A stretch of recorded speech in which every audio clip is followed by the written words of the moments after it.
to keep the participants attentive after post-lunch sessions, but I can guarantee you that this session, it would not only keep you awake, but it would also provoke lots of interest in this interactive discussion. We'll be discussing energy corridors, the regional corridors from where this energy connectedness, it can be taken care of. And when I talk of energy corridor, it's not any single energy corridor. Of course, it includes CASA-1000 as well, one of the electricity project, which was Kyrgyzstan, Tajikistan, Afghanistan, and Pakistan. We are also talking of gas pipelines and many other energy pipelines. And we have lined up a galaxy of panelists with us today to talk on this issue. May I request the panelists in no particular order? I'll just request them to join the podium, and then we can start the process. Hassan Daud, Ghulam Samad, Cecil Froman, and Dr. Musaddiq Malik Sahab.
Thank you very much, dear panelists, for joining us. As I said, that the four excellent panelists and very relevant panelists that we have for today's discussion. Of course, our Minister Saab, he needs no introduction.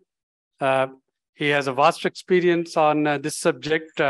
Currently, he's looking after petroleum, but he was the first one to highlight the problems of energy circular debt and its reasons and causes as interim energy minister.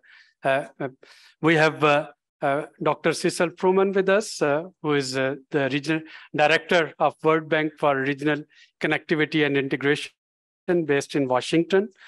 We have Dr. Ghulam Samad, who is head of research at CARIC, Central Asia Regional Economic Cooperation. This is an intergovernmental body based in Urumqi. And we have Dr. Hassan Daud Bhatt, who is the former chairperson of Board of Investment of KP, but his major introduction that he's a China expert, spent major time in China with the Foreign Office, and is a fluent Chinese speaker as well. So without ado, if I can set the scene for the panel, it's all about energy, and it's all about how we can cooperate and collaborate with our regional neighbors for this electricity, gas, and coal, petroleum.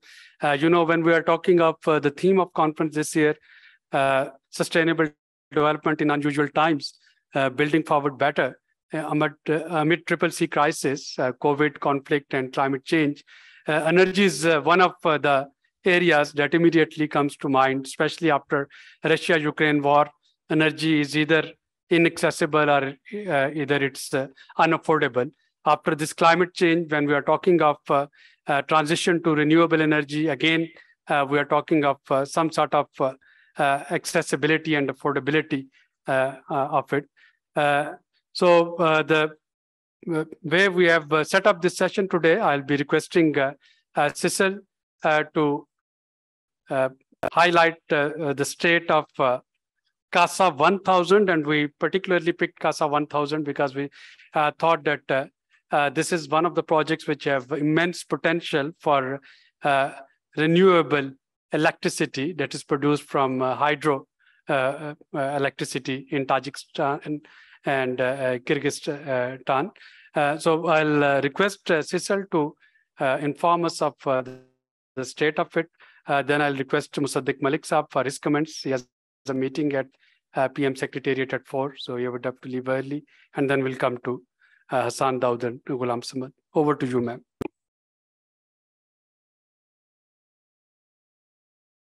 Honorable Minister and participants.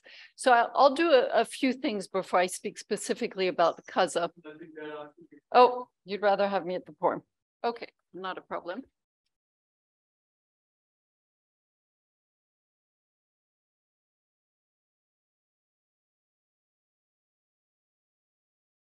So what I would like to do is talk first a little bit about the state of energy and electricity in South Asia. Then I will talk about the opportunities for more renewable, and then turn my attention to integrated electricity markets in the region, and you'll see how CASA fits into that. So to start off, I think it's a good reminder for us just to focus a little bit on the state of electricity in this region. There are 250 million people in South Asia who still live without access to electricity. And we know that energy demands are growing very, very rapidly, and we expect that the demands will double just in this decade. Today, this region is highly, highly dependent on fossil fuels, such as petroleum, natural gas, and coal, which these account for 80% of primary energy production in South Asia, and the statistics are very similar in Central Asia. So although my comments focus mostly on South Asia, and in our definition, that's the 8 SAARC countries, a lot of this also applies to Central Asia. We know that greenhouse gases are generated through energy production represent 63% of regional emissions, and that power shortages still define these markets. And the inefficiencies in the markets totaled about 4 to 7% of the GDP of these countries. So the demands are great. And some of the good news is that this is a region that, while heavily dependent today on fossil fuels, has tremendous renewable potential. And if we think of this subregion, this is a region that can tap into hydro resources from Tajikistan and the Kyrgyz Republic. The untapped hydro resources in these countries is considerable. On the Eastern Front, it's a similar equation. Countries like Nepal and Bhutan have very, very strong hydro capacity. Nepal alone has a resource of over 40,000 megawatts, and only a very small amount of that is currently being developed. Countries like Pakistan or India have strong resources in terms of solar, in terms of wind, and biogas resources. And many of you may be familiar with India's efforts to expand the grid, the solar grid across the region and beyond through the One Sun, One World, One Grid initiative. So all this to say that these resources exist, and then the question becomes, how do we connect the economies so that the benefits can be equally spread? So this is where I'll turn to CASA-1000. CASA-1000 was designed to connect hydro resources from the Kyrgyz Republic and Tajikistan to Pakistan via Afghanistan. It would supply 1,300 megawatts of surplus renewable hydro from Kyrgyz and Tajikistan into Afghanistan and Pakistan. For Pakistan, this is a considerable addition to its renewable energy. And as we know, Pakistan has ambitious targets through its national defined contribution. It aims to have 20% renewables by 2025 and 30% by 2030. And these hydro renewables are an important part of that equation. The power trade link would also help the upstream countries, Kyrgyz and Tajikistan, with additional financial resources, but also the ability then to pipe in electricity in the winter when the demand is highest in those countries. So it really is a win-win all around for all 4 countries, and it is a boost to regional connectivity and collaboration. This program has been in development for over a decade, probably more going on 15 years. And it has made very good progress. 90% of material and equipment have been supplied to all 4 countries. And the project implementation is progressing well. In Tajikistan, 85% of the works are completed, 55% in the Kyrgyz Republic, 60% here in Pakistan, and only 20% in Afghanistan. This program currently is on pause due to the situation in Afghanistan, but we hope that with continued interest and support from Pakistan, Kyrgyz, and Tajikistan, that this program can continue in the future. Because as we've seen, the benefits are substantial, and not implementing this program could result in over $1 trillion of stranded assets, which I think is undesirable for all parties involved. What we're seeing also is within Central Asia itself, there's a real effort right now to integrate markets and to continue to make the renewable energy resources available to the countries that need it the most. I'd like just to draw a parallel to what's happening on the eastern side of South Asia. There's a very, very similar effort to CASA-1000 happening within what we call the BBIN, Bangladesh, Bhutan, India, and Nepal. Similar situation with 2 countries upstream, Bhutan and Nepal, that have considerable hydro resources, and countries downstream, India and Bangladesh in particular, that are very reliant on additional sources of renewable energy. In particular, a country like Bangladesh that has very little land, does not have the ability to invest a lot in solar. They just don't have the land for solar. It really does need additional renewable energy resources. And that's why this equation of linking upstream countries that have strong hydro with downstream countries is so attractive. And so this is a region where there are currently a lot of bilateral exchanges. Bangladesh imports about 7% of its energy from India. That's mostly solar. India is importing hydro from Nepal. So those bilateral relations exist, and now the effort is to try to integrate this into a sub-regional market. So all this to say that these regional markets have great advantages, and they address what we call the trilemma of electricity trade. First of all is that they increase the affordability of energy. Hydro and renewable, we know the prices of renewable and solar in particular have gone down dramatically. So the price of renewable energy is actually quite attractive today. And these also result in more efficient markets, and we're lowering the system costs regionally. So a big advantage in terms of affordability, and by our estimates, the South Asia region could save over $9 billion a year in energy costs by fully implementing these regional integrated markets. The second aspect of this trilemma is around security. So energy security, reducing the reliance on fossil fuels, but also leveraging these seasonal complementarities amongst countries. And then the third, obviously, is environmental. Countries are looking to reduce their reliance on fossil fuels, not only for the cost, but also for the greenhouse gas emissions. And therefore, expanding the use of hydro and other renewables is very, very advantageous.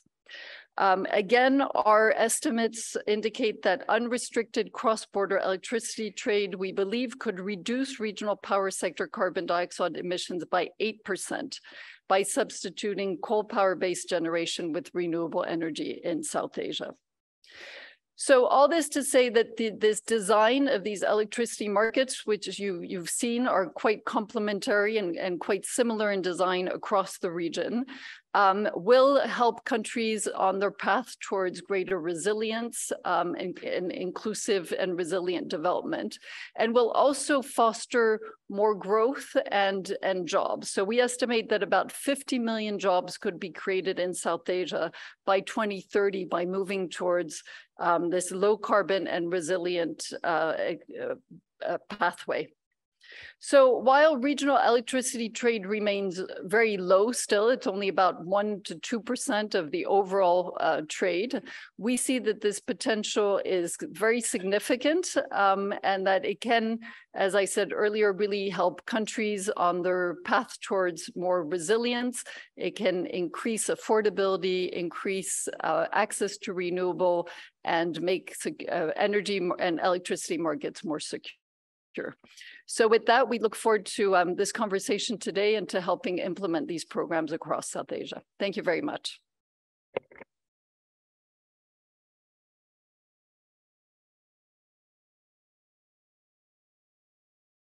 The potential of energy trade across borders in this region, highlighting about affordability aspect, about efficient markets, reliability, and most importantly, a chance to turn to renewables. Now, after this, I'll request our Honorable Minister for Petroleum, Dr. Musaddiq Malik, to share his thoughts on energy security amidst these troubled times, the CCC crisis, whether Pakistan is trying to secure some of the electricity from our energy from our energy-rich Central Asian neighbors. Are we trying to bridge the new energy corridors? And what is it that organizations like World Bank and others, they can do it to expedite the process? Sir.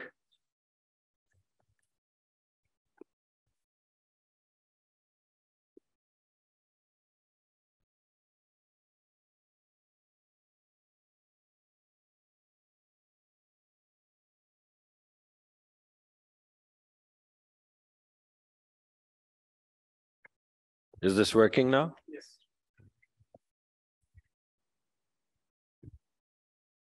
So I'm very grateful that you guys invited me. Always very impressed by the yearly conference that STPI puts together. And I've been here for many rounds and glad to be here again. I would present to you a very simple vision that we have for Pakistan. We have a large and growing population, and a big chunk of that population is very young. And what we need for this young population is gainful employment, meaningful employment, gainful employment. And in order for us to generate these employment opportunities for the youth in Pakistan, we need to grow our GDP. It's very simple. We need to grow our services GDP, we need to grow our agricultural GDP, and we need to grow our industrial GDP. We need to grow in all sectors. And in order for us to accommodate our population and assist or facilitate the process of self-actualization for the younger generation, we need to grow anywhere from 6 to 8% sustainably, or 5 to 8% sustainably. Depending upon the kind of growth footprint that we want to have in our country, it's amply clear that we need to have, for every 1% growth in our GDP, we need at least 1.5% growth in energy supplies. And if it becomes energy intensive, it can grow as high as 2%, which basically means that if we want to grow our GDP between 6 to 7% sustainably, we need to at least grow our energy supplies by 10% or north of 10%, to be honest with you, every year. Therefore, we need to get out of this fallacy that we have too much energy, because we don't. And we need energy. We continuously fall into these blackouts and rationing of gas supplies year after year after year. but we continue to fall into this fallacy of sufficiency for some odd enough reason. Now, this is not the only fallacy. This is our internal fallacy. There's also a greater fallacy that I would like to highlight. We believed, and very firmly believed, I was previously, as Dr. Suleri mentioned, I was previously started my career as the water and power minister. And right now I am the petroleum, oil and gas minister. So I've come from green to kind of not so green. But truthfully, a few years ago, I started to believe that we are all woven into a same global fabric. We're all integrated. And it's empirically and amply important for us to make sure that we jointly take care of our environment and we do development in a sustainable manner. And there were lots of opportunities where we could have gone browner than we are, and we elected not to. And there's a lot of green on our right side, and we're slowly moving in that direction. Right now, for this year and next year, we have plans for 10,000 megawatts of solar energy that we're going to put into our grid. But with the geopolitical changes that have transpired, one thing that has become amply evident to us is that it's not that we are a part of any fabric, any global fabric. We're not even a patch on it. Because as the geopolitical realities changed, we were left out in the lurks. I mean, we wanted to get gas, and the richer nations which could afford more expensive gas took the gas. We want to have other sources of energy, petroleum. We wanted to have diesel. We want to have crude.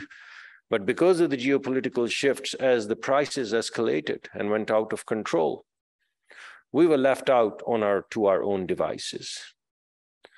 So we've kind of begun to recognize that patch as well, as much as we're recognizing other realities of climate and sustainability. I think it saddens me to recognize the fact that at the end of the day, everyone is left out to fend for themselves. And that is exactly what has happened to us in this round. So we need to take care of our children. We need to make sure that for our youth to actualize their true potential, we need to have energy from somewhere. And we have to define that somewhere, somehow.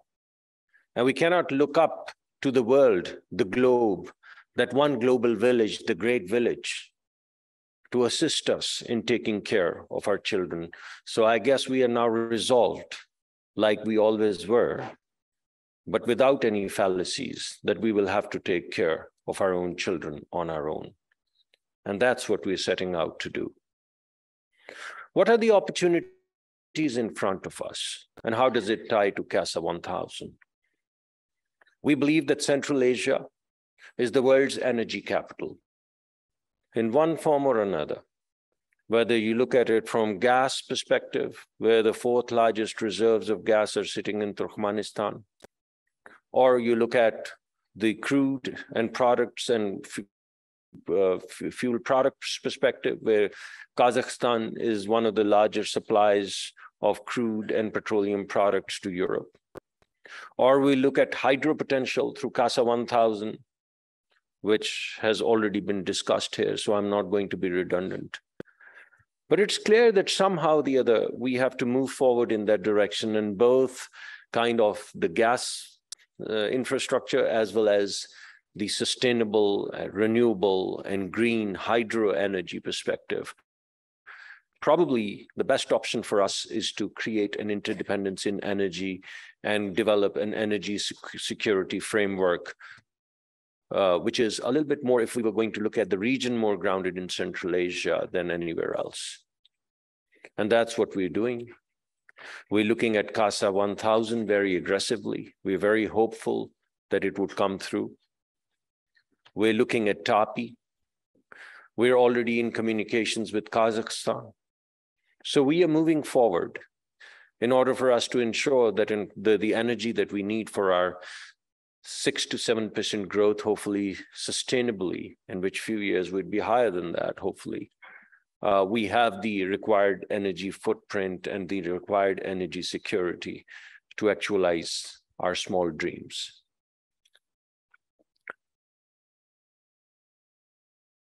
The problem we have, I'm not going to again repeat CASA-1000. I think CASA-1000 is going to be a fantastic project. I think CASA-1000 is going to produce, number one, sustainable renewable energy, which is pivotal. And let me tell you why green energy is important for us. While we have an insignificant carbon footprint, we're the 6th or the 7th in a given year most kind of risky country in the world. So while we may not be destroying the environment as much, and we aren't because we have insignificant carbon footprint, we're most susceptible to the changes that are taking place in the climate. And we've just seen in the way of floods what has happened in Pakistan. So for the sake of our own children, we are very conscious and we're going to go green. For the sake of our Mother Earth, we're going to be very responsible and we're going to go green. And in order to preserve nature, which has grounded humanity, we're going to be very responsible and we're going to go green. So I want to make one thing very clear, that we're going to go green because of our own sense of responsibility. So in order for us to go green in all the things that I've mentioned, I've already given you the one geopolitical tectonic shift, which has really thrown a curveball at us and thrown us off. I have seen another curveball coming our way in the way of building this sustainable framework. And that is lack of availability of financing. If the world is not going to be willing to provide funding, particularly debt, for anything that starts with an A, primarily Afghanistan, then how are we going to actualize these dreams? Why are we having this conference if there is no money available to build up the infrastructure in Afghanistan? I ask all of the commercial donors of the world, the commercial financial institutions, and I also ask the multilateral financial institutions.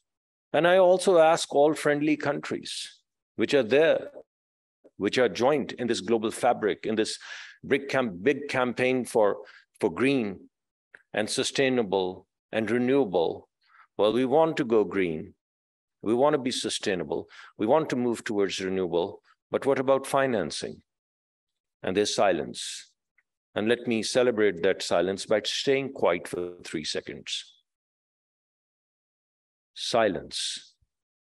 There's no financing available for the infrastructure that has to be put through Afghanistan. If we are going to have any sort of connectivity, any meaningful connectivity, there are only 2 pathways from Central Asia to Pakistan. One is through Afghanistan, the other is through Iran. And both are not financeable. And if both are not financeable, then this is a pipe dream.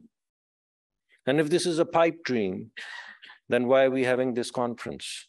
Is this conference about pipe dreams? I mean, I think we all have to jointly, and Pakistan is committed to CASA-1000. Absolutely committed. I have my hand on my heart. We committed. We're a little bit behind the developments that we had to do, but we are catching up. And in spite of the fact that we don't see how this financing gap would be bridged, we're still moving forward gung-ho on this and other projects such as TAPI. But whether I think TAPI or I think CASA, the question remains, what about financing? And we on our own can raise equity, and we are committed to raising equity. But then I look around the table, I look at all of our friends, I look at all of the financial institutions of the world, and most importantly, I look at all of those proponents of global fabric, one global fabric, one big global village. And I ask a simple question. Are we a part of that fabric, or are we just a patch? Thank you very much.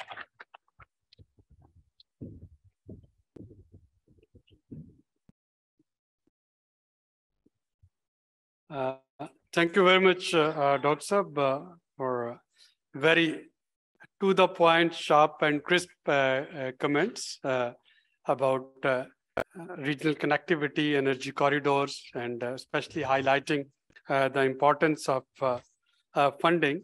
And I will also like to add that for an energy thirsty Pakistan, right now, either we can go to Russia for petroleum products, or we can import electricity, petroleum products from Central Asian states through Afghanistan and Iran. Now, if both of these options for us are non-kosher, of course, Pakistan would have to keep on struggling. And the easiest way to do it is, of course, increased dependence on coal-based power plants, which again, when we talk of coal-based power, and I'm, by the way, not a proponent of coal-based energy. I'm just putting the proposition that what is in it for Pakistan. So either we go to Russia, or we go to Central Asia, or we keep on building coal-based power plants with the help of China and with the help of other countries. So I think the question that Minister Saab has raised is very pertinent, and we need to sort of elaborate more on it and come up with some pragmatic solution.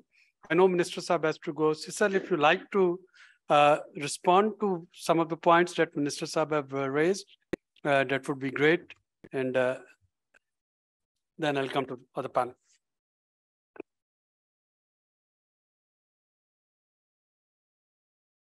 Points. On CASA, I think we all share the same wish. Certainly, these investments have started. We would all like to see them completed. From the World Bank perspective, this program is fully financed. We've had to pause the financing. It has not been suspended, it's been paused. And we're hoping that with continued efforts on your part, sir, Pakistan, Tajikistan, and Kyrgyzstan continuing to express to the international community your desire to see this program completed. We are hoping that the authorizing environment will be such that these investments can conclude. So the financing is there. It's more a matter right now of just having the authorizing environment to proceed. Thank you.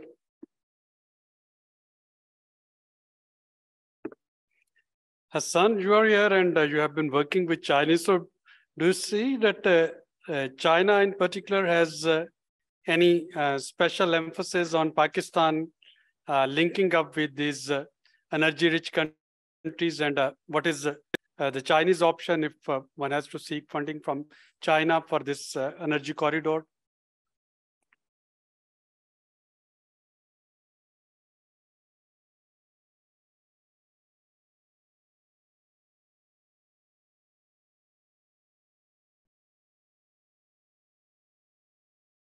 Speak on the possibilities that are available, and I'm glad that we are having this discussion where regional integration possibilities and initiatives and globalization is coming under a lot of stress tests, and this stress test perhaps would help us guide us to find better solutions.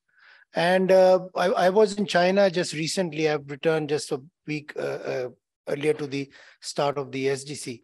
And I was there when SCO happened, and where our Prime Minister was in China and in Central Asian countries, and the discussion, and I was following Chinese media and the excitement about SCO and the possibilities that SCO offered perhaps are huge. And also, in the reason that I had gone to China was for a research project, and where we had representatives, even the minister, deputy minister from Kyrgyzstan and Kazakhstan and some of the other African countries. And we had this discussion on CASA-1000 and with the Chinese scholars and experts. From the Chinese side, they would like to see a rich neighborhood, for sure, a rich, prosperous neighborhood. and they would support any means that would help us achieve the kind of vision that our country has for getting richer, because it's important to get rich, sir. And they also believe that for a rich, prosperous, strong Pakistan is in the benefit, and even Afghanistan, and even countries that we are referring as partners for CASA-1000, them becoming rich. And she's spoken about upstream and downstream energy. I think this CASA project is great in a sense, because a not so rich country supporting a not so rich country in terms of energy, and it's just because of the natural endowment that they have.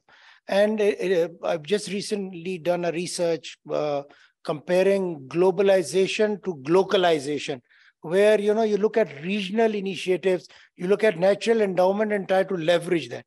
And I think CASA-1000 is the best example of localization, where we can leverage that. And of course, China perhaps is willing to support this under the framework of BRI, where all the partner countries are actually active. Thank you. And that brings me to Dr. Ghulam Samad. I know in CARIC you have been researching on this issue. Can you give us some of the perspective from suppliers' sides, the level of preparedness in Kyrgyzstan, in Tajikistan, and maybe a bit of Afghanistan? Allow me, sir, I can quickly just want to display the first slide so that you can see the whole content there very quickly, if you can display.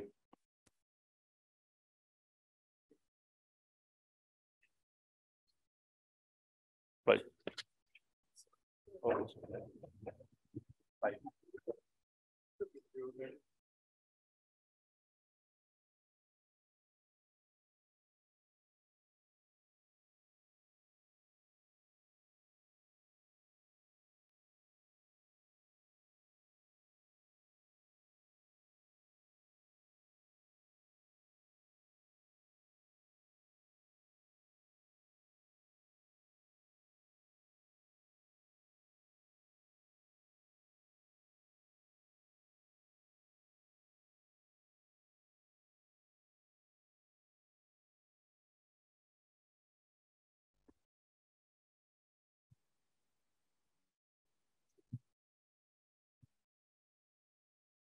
So in terms of the Dr. Abid's question regarding the where basically the Central Asian states, especially the Kyrgyzstan and the Tajikistan are standing, I think the good thing would be that before we started this whole discussion, just quickly I wanted to see that what CASA is, that you guys can see from the layout. It's been originated from the Datka in Kyrgyzstan and all the way to the Tajikistan, where it's connected by Sugd. And then it comes to the Regar here in Tajikistan, then Sangtuta, and then all the way from Afghanistan to Nowshera. So this is the overall outlay of this whole project. Now, further, the project in each country has been divided into different segments. So as mentioned by earlier colleagues, that most of the work in Kyrgyzstan, that is about the HVAC installation transmission line, and then also the upgradation of this part, the transmission line in Tajikistan, that has been there. Also, the dotted line here in the circle here, that show the work in progress. So been in Tajikistan, one gas station here in Sangtuta, and then one in Nowshera, that will be in place. The work in this place is almost there. Unfortunately, in Nowshera, the work was delayed for almost 2 years. And the main reason was the lane hand over to the respective entity was not on time. So this is the overall outlay, Abisab, and then the work in Kyrgyzstan, where the transmission lines and then the upgradation is almost there. So very quickly, like how much this whole thing is important, if you can quickly move to the next slide, the role of Afghanistan has been discussing here, and the ministers have also raised the completion things there. So quickly, you can move to the next slide, please. Next one. Abisab, this one is the overall rate that how much basically Afghanistan is important to us. And if you guys can see, this is just one of the component out of the whole project that I focus, and that is the construction of the towers in these 4 countries. In totally 4,264 towers will be constructed. And out of this, almost 41% will be constructed in Afghanistan. So clearly we can see the completion rate here. And unfortunately, the lowest completion rate is in Afghanistan. That is only 18%. We can see Tajikistan, the completion rate is 88%. And then in Kyrgyzstan, 77%, followed by Pakistan. So this is just one of the components that we can see where this whole project has been placed and how much Afghanistan is important for us. Next slide, please. So here, what I did for this whole project from different documents, here is the overall progress of this whole project. And what I did here, I divided this whole project into different components on the left side, so you guys can see the respective progress in each of these countries. And clearly we can see the progress for the transmission lines. We can see the progress for the HVAC and HVAD, and also the electrodes that will be installed in different cities, especially in Charsadda in Pakistan. And then the resettlement action plan, that is again very important, and followed by the environmental and social impact assessments, land dispute issues, and the construction work. So these are some of the broader kind of indicators that I think are very much important to see the implementation or the level of implementation in these 4 countries. And again, I don't want to go to the details, but clearly we can see progress for these indicators. But unfortunately, for example, the resettlement action plan in Tajikistan that has been completed, approved, but again, all this project has been divided into different segments. So some of the segments had RAP, but for some of the segment is not being approved yet. One thing that severely cost us in the progress delays for 2 years in Pakistan, that has severely impacted this whole project. And if we can look into the cost that has been faced by this project, is almost $400 million annually sale loss that occurred from this delay here. So this is the overall picture that we can see where this whole project has been placed. But is alluded by my earlier colleagues at the beginning that almost the work is in progress, but one of the biggest implementation challenges that currently we are facing is in Afghanistan, that how we can basically been dealing with their case where this 41% tower construction and almost 45% of the transmission line basically passed through the Afghanistan. So this is the overall picture. Let me at the end very quickly bring in some of the implementation challenges. Minister already discussed the financing things. But I think the biggest implementation challenge that currently we've been facing, as I said earlier, that is the security situation, not only in Afghanistan, but also the Kyrgyz and the Tajikistan border issue might be also delay the implementation that is pursued for 2024, mid 2024. I think the next biggest challenge that we are currently facing, that how we can integrate the level of the completion across different contraction or the contractual agreements is been also need some alignments. So we have seen it that once a certain segment's work has been delayed, it's been definitely delayed the rest of the segments as well. The third important component is about how we can develop the appropriate coordination mechanism across these 4 countries.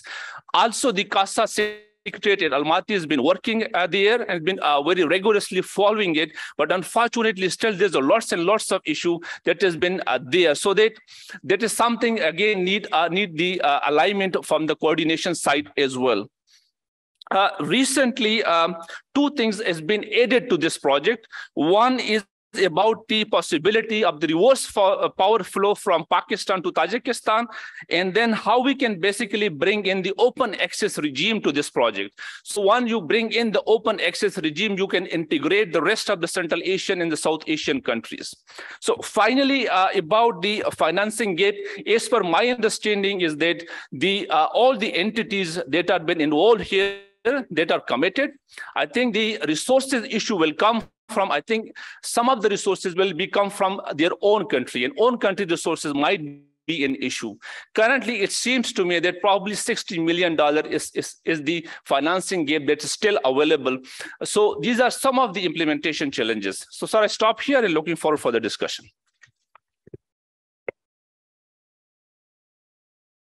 Dr. Ghulam Samad, I can see we have a few media friends here who are very actively covering the energy beat. If I request Mahtab Sahab and others, if you can come in the front seats, and if you have any questions, the panel is here to respond to your questions. Ji.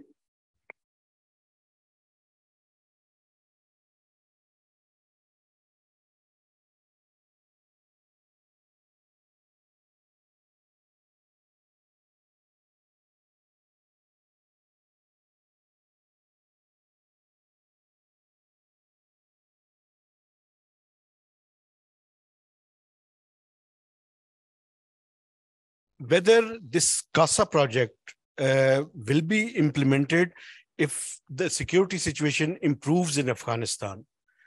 So what are the exact timelines given by the World Bank or other development partners? That because I am hearing this project from last 2 decades almost. So when it can be materialized? And my second question is, sir, as you know, the Kingdom of Saudi Arabia is interested to construct a petrochemical complex in Gwadar. So do you think that the Chinese and the Kingdom of Saudi Arabia can join hands to make this project viable, where there is an investment of $10 to $12 billion? Thank you.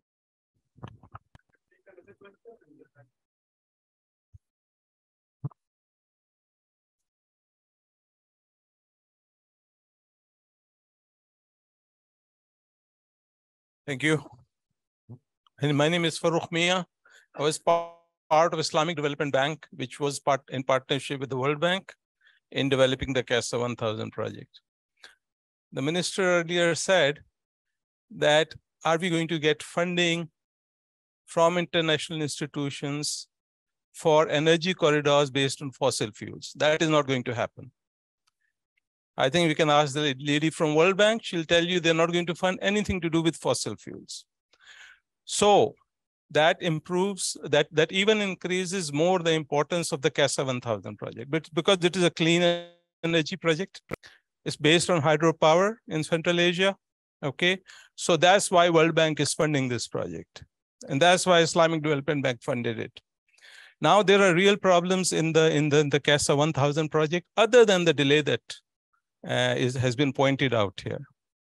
And that problem is that the feasibility study of the project was done in 2010-11, that time frame.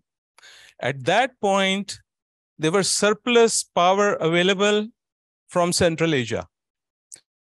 And the projections showed that in the following 15 to 20 years, their own demand will increase so much that the surplus will become lower and lower and lower until they will have no power left to export to outside of their countries.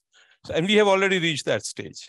15 years onward, I think that there's a need to do a feasibility study, revisit the feasibility study. The project is going to get even more delayed, as it has become clear now because of the situation. And I think it should be seriously considered that the feasibility should be revisited. Thank you. Hassan, can you take the Saudi-China question? From Mehtab Sahab, I was expecting one coming. So, I'll state what I stated to the Aramco team that visited Pakistan, and I took them first time to Gwadar. I said to them, and I would say it again, is that by Saudi, China, and Pakistan joining hands for doing any energy project in and close to Gwadar mitigates a lot of risks, not just on part of financing, but actually on part of its implementation and utility of the project. So for me, I think China and Saudi Arabia, and of course Pakistan on on which soil it's happening, should join hands for doing this project and any other project on the energy corridor and also on the coastal belt, because there's a huge coastal belt. The whole blue economy is waiting for investment from our friends. So I think for me, it's a yes for them to join hands. No other way.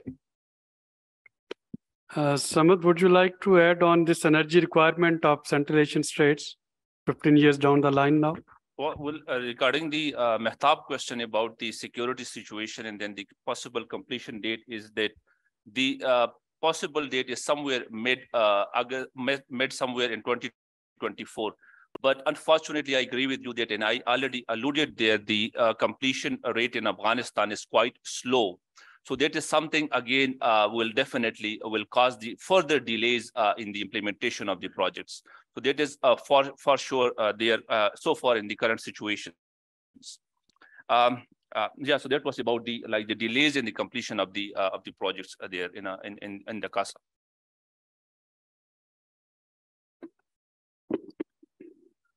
Just to add to the last point is that indeed completion would have happened in 2024 had things proceeded according to plan. There are technical solutions to all of this. Financing is in place, and it really is a matter of having the authorizing environment to proceed on our side. On the overall projections, obviously, these are very dynamic situations. In any type of investment of this magnitude, it's important to constantly revisit and review. So I think to the last point is indeed, if and when we get the green light to proceed, we would certainly be reassessing sort of the supply and the demand of energy within this corridor. Thank you. I just have one comment. Besides security, I think there are several other challenges which on our part we can address actually.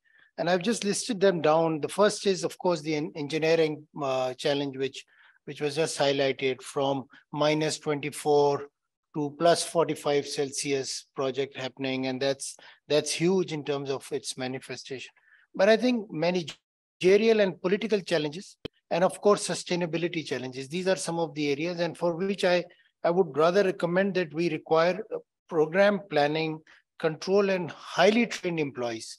And of course, in the field of projects management, because if we, while we are waiting for this to actually happen, there's good time for us to build capacity. And we can use this time to build capacity, build the kind of narrative around this project, because in our part of the world, and I've seen this happening with CPEC also, I think narrative matters also. So I think we should build good narrative around. And also, sir, since I've just come, my last assignment 4 years was on the Western border and attracting investment in KP. And I've spoken to several Afghan colleagues working and also in the World Bank. I think we should not blame Afghanis for it. I mean, yes, the security station is there, but the desire to have such a project in Afghanistan or through Afghanistan, I think still remains. So let's build better stakeholder management, do better stakeholder management so that, when finances come, projects happen. And projects happen in war zones also. Cecil, on Mehtab's question about financing, would you like to allude to it?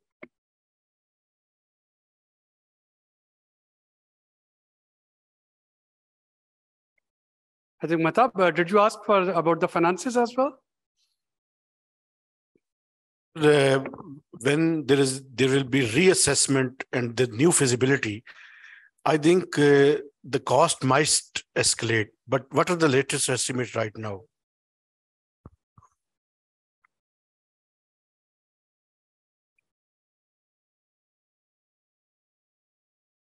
Well, we don't have the latest estimates as such. Any other question on this energy corridors? Obed? I know you had some questions. Yes, thank you so much, Dr. Abed. In fact, I think initially just wanted to ask that apart from being definitely, we fully understand that it's going to make sure the energy security supplies are there. Are there any social angles which this whole CASA project will also be addressing? just for the communities, local, regional grid integrations development? Yeah, just a couple of points. Thank you. Sure. What I can say on that is that the current design of the program has a very, very strong focus on communities and ensuring that the benefits of these investments also accrue to the communities. There's always a risk when we build these large transmission lines or large investments that none of the benefits accrue to the community. So there's been efforts in Afghanistan, in all of the countries, really to ensure that the communities are consulted, but also that there are investments within the communities in terms of education, water, and sanitation. So those efforts will obviously continue to receive great attention as this program unfolds.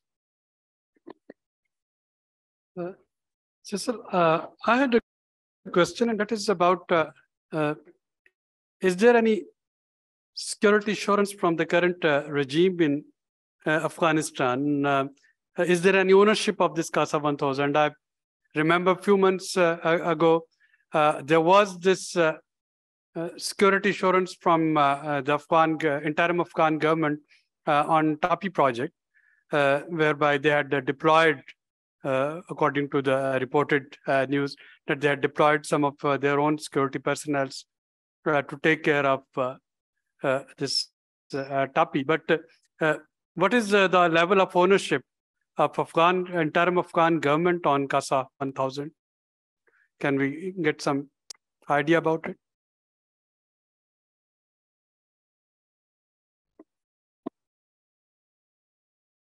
In your personal capacity, would you like to?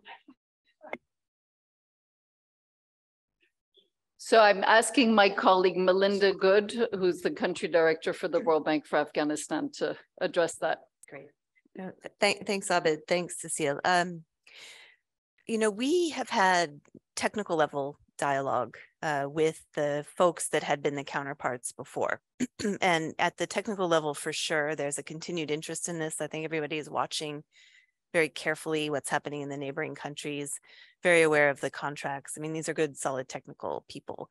On the political level, I have not been involved in those conversations, but I have heard from those who discuss both in Kabul and in Doha that there does remain interest in this project, of course, right? I mean, it's a connectivity project. So it's really a matter of, I think, having our own strategic patience around this. I think it's great that Pakistan and the other countries continue to work on it. And as Cecile said, there's both financing and technical solutions available.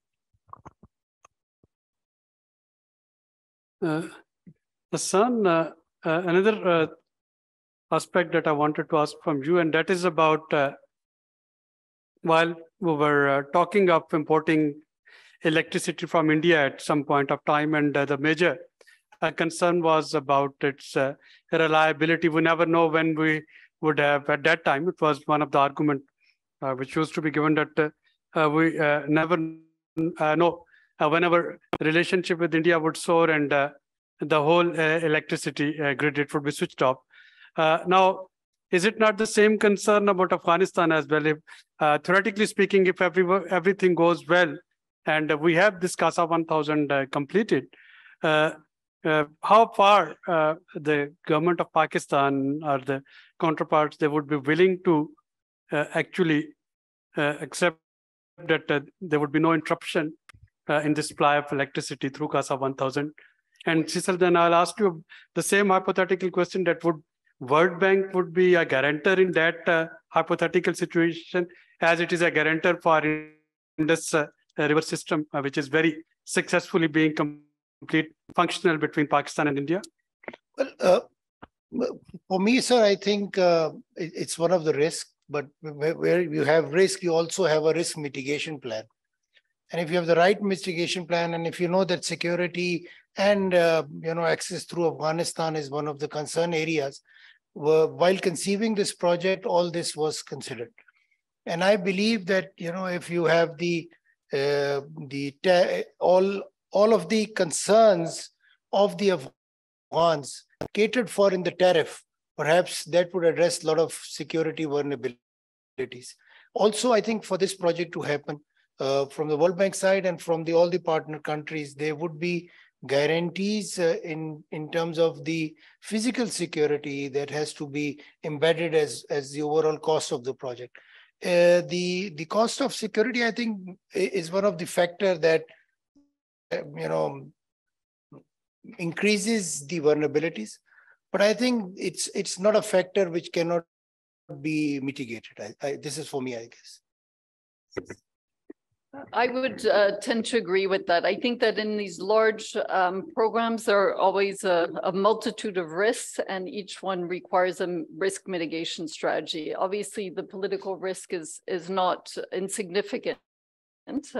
But again, my sense is because these programs really build off win-wins, all of the countries have something at stake. So if one country decides to either limit the purchase of power, the supply of power, it is hurting its neighbors, but it's also hurting itself. And I think it's really about reinforcing those virtuous circles, that the positive win-wins, and ensuring that all of the stakeholders sort of subscribe to this long-term vision. And knowing that there may be bumps in the road, but that there are ways to mitigate those and to renegotiate the contract. Would the World Bank be a guarantor? I think the Indus Water Treaty is very, very unique. This is the only example where the bank plays such an important role and has been really at it for over 60 years now. It's not something that we traditionally do. We've learned a lot. I think we have played a very, very useful role in supporting this. I don't see that we would replicate something that would look exactly like this. Obviously, when we invest in programs like CASA, we are deeply committed to success. So we will, as a financier, at the moment we're financing, but also many years after, we would remain a very vested party and doing everything we can to ensure success, but probably in a construct that would look a little bit different than the Indus Water Treaty. I think that it's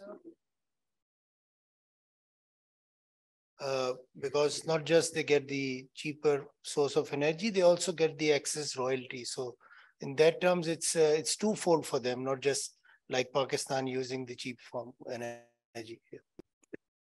Can it come to floor if there are some questions? Yes, sir. Sir, there is a tendency that we always blame Afghanistan only. But other than Afghanistan, what is the situation of regional integration in other parts? For instance, our integration with on power related or trade with India, because there is some political issues as well, because we always blame Afghanistan that because of Afghanistan, the regional integration is not going to happen. So what's about other, for instance, SAARC? What is the future of SAARC in such a context? Thank you. Mahtab, I think if I look at this whole regional connectedness, and for this conference, while we were choosing the theme, I was looking at this whole regional connectedness.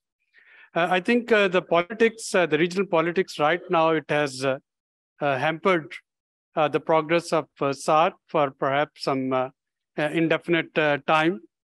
We know that on certain issues, Pakistan and India, and they can talk to each other and they can collaborate. For example, climate change and COP27 is an excellent example in Sharm el-Sheikh.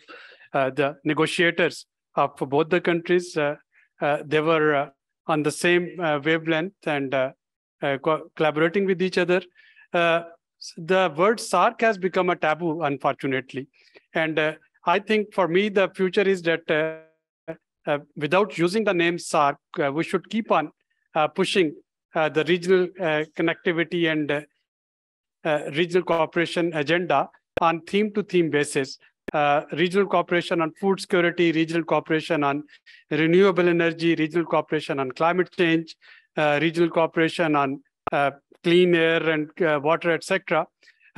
Perhaps this type of thing, it would work, because looking at the constituency political situation on both sides of the border, I think it would be difficult for any government right now, whether it's the government in Pakistan, whichever party is in government, or government in India, to soften their stances and soften their political position. But that doesn't bar us from talking of cooperation on thematic issues. Cecil, do you have anything to add on it?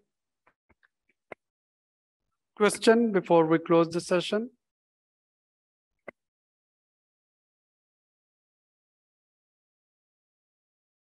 And I know the reason because all of the questions, they actually lead to some sort of blind ends.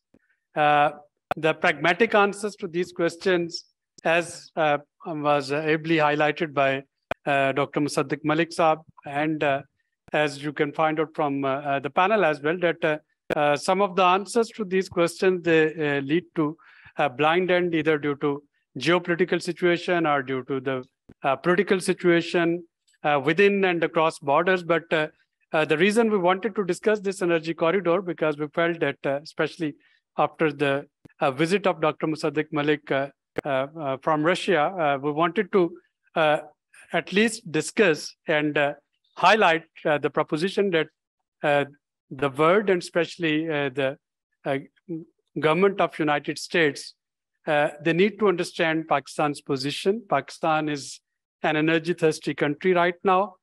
We have the problem of affordability of energy, as well as accessibility. As I mentioned yesterday, Qatar has already crowded us out. Germany has crowded us out from LNG supplies from Qatar with their long-term deals worth $65 billion for LNG with the Qatar. Pakistan couldn't get a bid for spot buying for November and December supplies. Earlier, at least for 4 times in this year, our long-term suppliers, they defaulted on their supplies. It was very easy for them to pay us 33% penalty that came to $2 MMBTU and sell the gas at $35 or $40 MMBTU. So with this situation, Pakistan would have to choose either to be able to import electricity and petroleum products from Central Asia, or to approach Russia for the same. Supplies from Russia with this yesterday's ban on by EU on the shipping vessels, any crude supplies from Russia, that any price beyond $60 per barrel, there is a ban on vessels supplying crude. That would be, again, a major challenge. Insurance of the commodity that we would be importing from a war zone, that would be a major challenge. So it's really, we are at a crossroad, and through the World Bank present here and through other international partners present in this forum, at least from the STPI side, I want to highlight this message that Pakistan needs some sort of way out of this energy quagmire. And one of the perhaps low-hanging fruit that I can see is work on CASA. Even if some of the work on CASA in Afghanistan need to be suspended, at least Pakistan can be provided some assistance so that and the loan, so that it can complete the project work in Nowshera. So if the project work in Kyrgyzstan and Tajikistan is complete, and if it is completed in Pakistan side, whenever the situation is ripe to work in Afghanistan, at least it would be connecting the dot. But right now, in this limbo situation, I would say, if I'm being undiplomatic, that Pakistan is being pushed to the wall by some of our friends. And I think together, through collective wisdom, we can avoid that situation. Thank you very much for joining us for this panel. And thank you very much for raising very pertinent questions. The tea is being served outside. There would be some publications that we will be distributing among the panelists. Hello. Assalamu alaikum. Hello.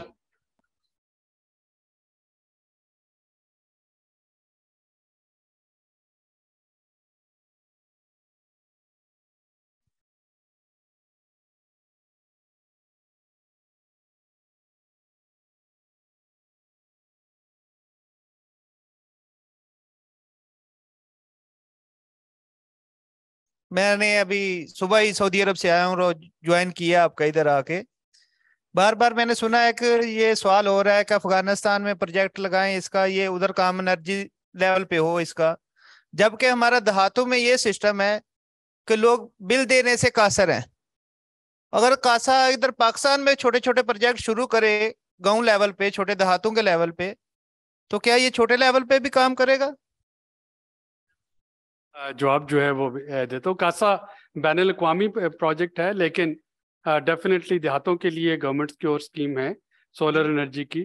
चाय के cup पे मैं आपको इस पर मजीद तफसील से बताता हूँ। ठीक है।